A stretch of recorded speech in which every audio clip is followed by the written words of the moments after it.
అప్పటి వరకు నిరుద్యోగులు కూడా అరే సారే చేసిండు, సార్ వల్లనే ఇది రద్దయింది అనేది ఓ ట్వీట్లు చేసిర్రు, బొకేలు తెచ్చిర్రు, గజమాలలు తెచ్చేసిర్రు, చాలా పెద్ద ఎత్తున జరిగింది. అంటే ఆటోమేటిక్గా ఆ మూమెంట్ను గ్రూప్ 1 మూమెంట్ని నేను అకౌంట్లో వేసుకోండు. కోదండరాం కొట్లాడిండు, కాంగ్రెస్ పార్టీ కొట్లాడింది, బీజేపీ కొట్లాడింది, మిగతా ప్రజా సంఘాలు కొట్లాడి, నిరుద్యోగ జేఏసీలు కూడా కొట్లాడింది. క్రెడిట్ మాత్రం ఆర్ఎస్ ప్రవీణ్ కుమార్కి పోయింది. అరే ఎట్లా అని చెప్పి నాకు అసలు ఇంకోటి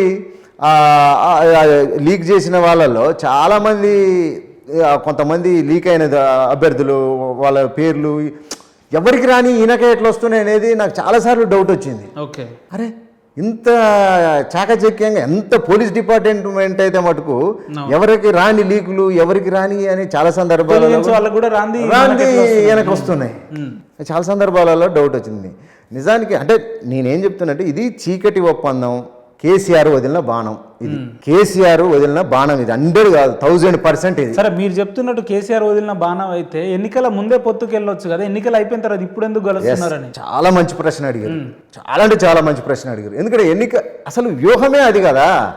దళితులు, ముఖ్యంగా దళితులు, బహుజనులు, ఎస్సీ ఎస్టీ బీసీ మైనార్టీలో కొంత మనలాగా చదువుకున్న విద్యావంతులం కావచ్చు, మేధావులం కావచ్చు, ఉద్యమకారులం కావచ్చు, మనమంతా కూడా కేసీఆర్ పట్ల వ్యతిరేకంగా ఉన్నాం. ఆ వ్యతిరేకంగా ఉన్న ఓటు బ్యాంక్ ఏమవుతుంది, కాంగ్రెస్ అకౌంట్లో పడుతుంది. ఆ వ్యతిరేకంగా ఉన్న ఓటు బ్యాంక్ అంతా కాంగ్రెస్ అకౌంట్లో పడుతుంది.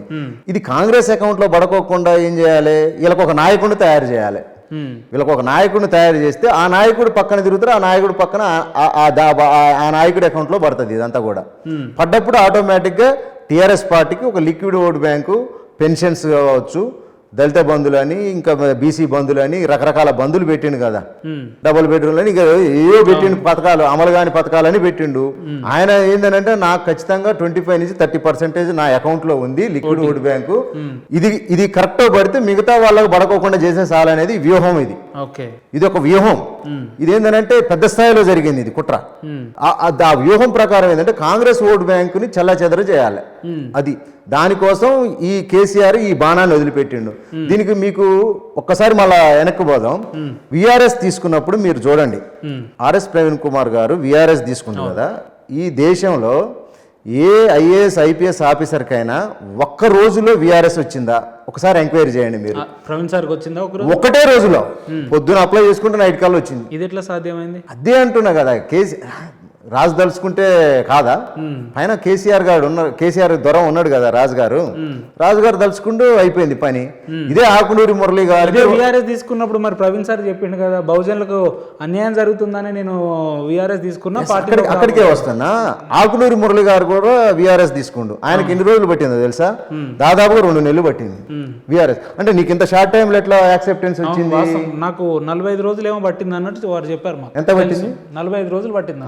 అంటే ఆల్మోస్ట్ ఆల్ 2 months, 1.5 2 months పట్టింది. మరి ఆర్ఎస్ ప్రవీణ్ కుమార్ గారికి 1 day ఎట్లా శాంక్షన్ అయింది? అక్కడనే స్టార్ట్ అయింది వీళ్ళ ఒప్పందం అంటున్నా నేను. ఈ బహుజన సమాజానికి ఒక నాయకుడిని తయారు చేసి పంపితే ఈ ఓటు బ్యాంక్ అంతా కూడా ట్రాన్స్ఫర్ అవుతుంది.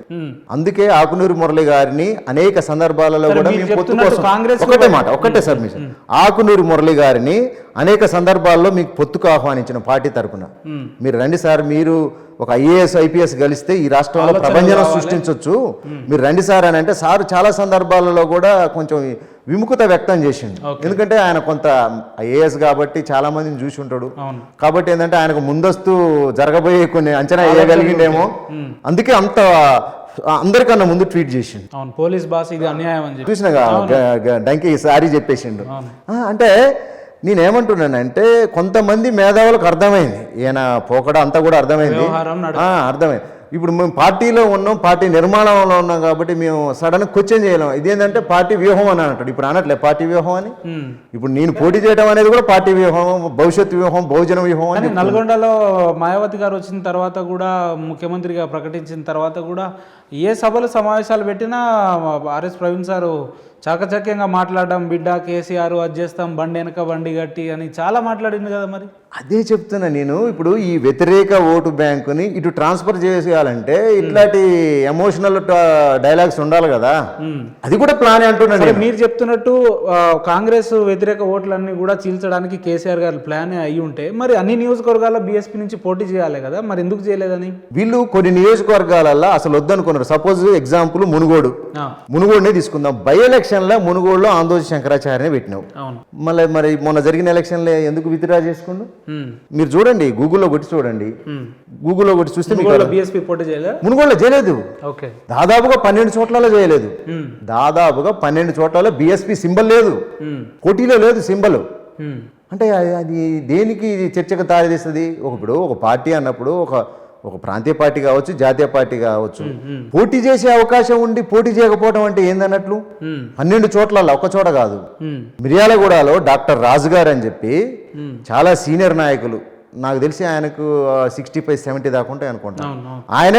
ఆయనకే పార్టీ లక్షలలో అప్పు ఉంది. ముందస్తుగా పాపం ఆయన డాక్టర్ గారు కాబట్టి కొంత ఇన్వెస్ట్ చేసిండు. ఆయనకే పార్టీ ఇచ్చేది ఉంది నాకు తెలిసినంత వరకు. సార్ నాతోటే చెప్పింది చాలా సందర్భాలలో, నాకే అప్పు, పార్టీ నాకు అప్పు ఉంది, నేనే పెట్టుబడి పెట్టినా పార్టీ కష్టకాలంలో ఉన్నప్పుడు అని. అంటే ఆయన ఎంత దారుణంగా మోసం చేసిరో తెలుసా?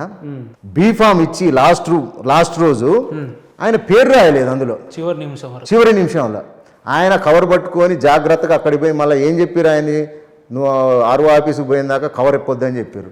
తీరా ఆడికి పోయి కవర్ ఇప్పి చూస్తే పేరే లేదు. పేరు లేని ఎట్లా యాక్సెప్ట్ చేస్తారు? మిర్యాలగూడెంలో పోటీలో లేరు. ఎంత దారుణం చెప్పండి ఇది. అంటే ఎవరిని జరిగిందా? ఇది అబద్ధం అయితే నేను చెప్తున్నా కదా, ఇప్పుడు నేను మాట్లాడి అబద్ధం అయితే ఆర్ఎస్ ప్రవీణ్ కుమార్ గారికి చేయరేరి, నాకు చేయరేరి, ఇద్దరం కూర్చొని మాట్లాడతాం మీ స్టూడియోలో. ఇది అబద్ధం అయితే ఇక్కడ నుంచి ఇట్లనే డీజీపీ ఆఫీస్కి పోదాం, పోయి సత్యశోధన పరీక్ష చేయించుకుని వెనక్కి తీసుకోవడం కాదు. మీరు ఆర్ఎస్ ప్రవీణ్ కుమార్ గారిని డిబేట్ కి రమ్మంటున్నారు. ఒకవేళ ఓపెన్ నేను చెప్తాను కదా, ఒకవేళ నేను పిలిపించే గనక ఉంటే మీరు రావడం బరాబర్గా వస్తా. ఈ మాట మీద కట్టుబడి ఉంటున్నాను, ఈ మాట మీద కట్టుబడి ఉంటున్నా. ఒకవేళ రాకపోతే నేను చెప్తున్నా కదా, ఇక్కడికి రావడం కాదు, ఇక్కడి నుంచి డిబేట్ అయిపోయినాక డీజీపీ ఆఫీస్కి పోదాం. ఇటు నుంచి ఇటే డీజీపీ, పోలీస్ డిపార్ట్మెంట్ లో పనిచేసినావు కదా, డీజీపీ ఆఫీస్కి పోదాం. అక్కడ సత్యశోధన పరీక్ష అని ఉంటుంది ఒకటి. ఏది మన ఇప్పుడు కొన్ని తప్పులు చేసి పెద్ద పెద్ద వాళ్ళని ఏమంటారు, కొన్ని విచారణలు చేయలేని పక్షంలో సత్యశోధన చేస్తారు. ఎక్స్ప్లెనేషన్ కింద సత్యశోధన పరీక్ష అని ఉంటుంది. సత్యశోధన పరీక్ష చేయించుకుందాం, ఇద్దరం పోదాం. నార్కోటిక్ టెస్ట్ లెక్క సత్యశోధన పరీక్ష అని ఉంటుంది. డిపార్ట్మెంట్ ఆయన తెలుసు కదా, నేను హైకోర్టు అడ్వకేట్, ఆయన డిపార్ట్మెంటే. ఇద్దరం పోదాం, పోయి చేయించుకుందాం. మళ్ళీ హైకోర్టు విచారణ కూడా వద్దు. ఇక మళ్ళా బయటనే ఒకటి ఉరికొమ్మని తయారు చేయరు నా కోసం. నేను చెప్తున్నా, డీజీపీ ఆఫీస్ ముందరనే ఒకటి ఉరికొమ్మని తయారు చేయరు.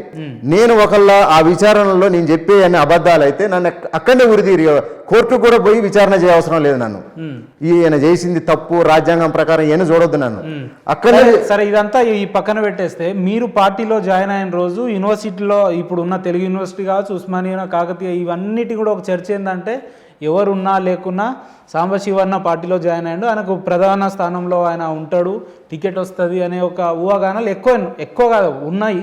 కానీ చివరికి మీకు టికెట్ రాకపోవడానికి గల కారణం మీ దగ్గర ఉందా, తప్పు ఆర్ఎస్ ప్రవీణ్ సార్ దగ్గర ఉందా? ఇప్పుడు ఇంత పెద్ద ఎత్తున మనోళ్ళకు బలంగా నమ్మిరు కదా,